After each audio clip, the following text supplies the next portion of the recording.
An assembly is a logical unit of code that physically exists as an executable in the form of an EXE or one or more DLLs.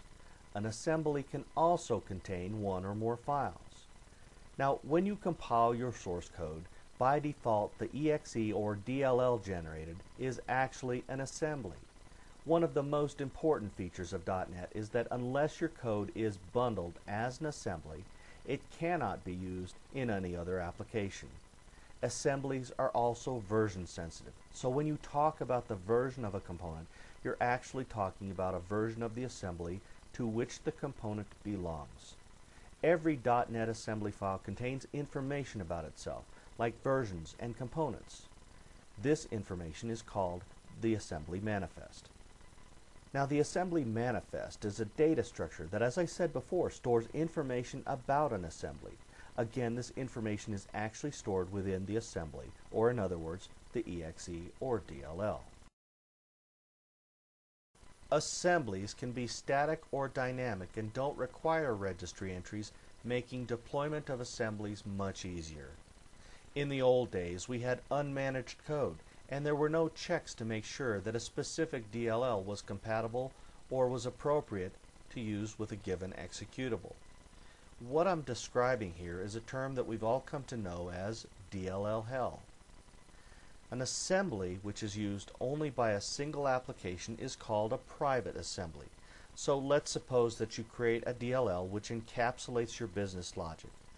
This DLL will be used with your client application only and not by any other application. In order to run that application properly, your DLL must reside in the same folder or directory where the client application is installed. Thus, the assembly is private to your application.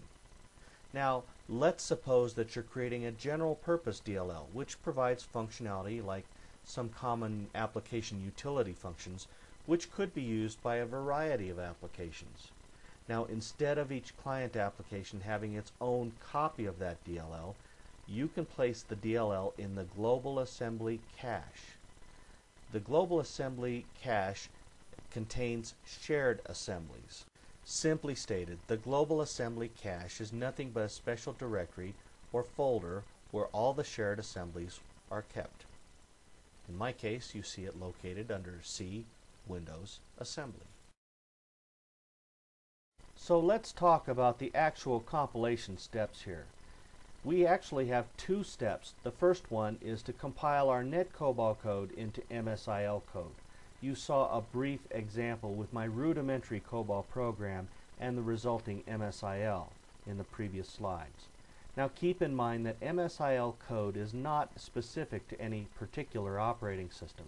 It's specific only to the .NET framework, and only the .NET framework understands what all of this code is about. The second step is to use the just-in-time compiler, or JIT compiler, to compile this MSIL code into machine code. The JIT compilation takes into account the fact that some code in your program may never get called during execution.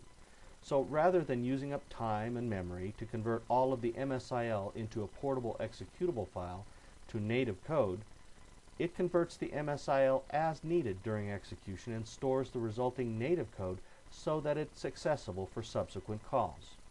Now, in the next lesson, we'll see how to actually compile COBOL code with the .NET COBOL compiler. But before we leave this particular slide, there's a few things, again, I want you to remember. First off, MSIL is typically just-in-time compiled before execution. There's a little caveat to that which we'll cover a little bit later on. The Common Language Runtime determines which assembly is loaded and what is compiled each time a method is invoked. Methods can be verified when they're JIT compiled, and only those methods that are compiled or called get JIT compiled. The native image generator creates a native image from a managed assembly and installs it into the native image cache on the local computer. The native image cache is a reserved area of the global assembly cache, or GAC as it's commonly referred to. When you create a native image for an assembly, the Common Language Runtime automatically uses the native image whenever it runs the assembly. you should note that you don't have to do anything special to cause the Common Language Runtime to use the native image. Now, running nggen.exe, and that's the command line tool to produce this type of component, allows the assembly to load and execute faster. The question you should be asking right about now is, when would I want to use nggen? My answer is that it depends. You should measure the performance of both the JITted application and the nggen application and compare the results to determine which option gains you the most performance for your particular application. Nggen or precompiled application components also have another advantage, that being that the effect is that there's less memory used when you start up the application because the JIT doesn't have to run. The other impact is that the nggen or precompiled application will run faster, again because you don't have to fire up the jitter. Now, here's the caveat for nggen. nggen is not recommended for ASP.NET applications because the assemblies or components that nggen creates cannot be shared across application domains.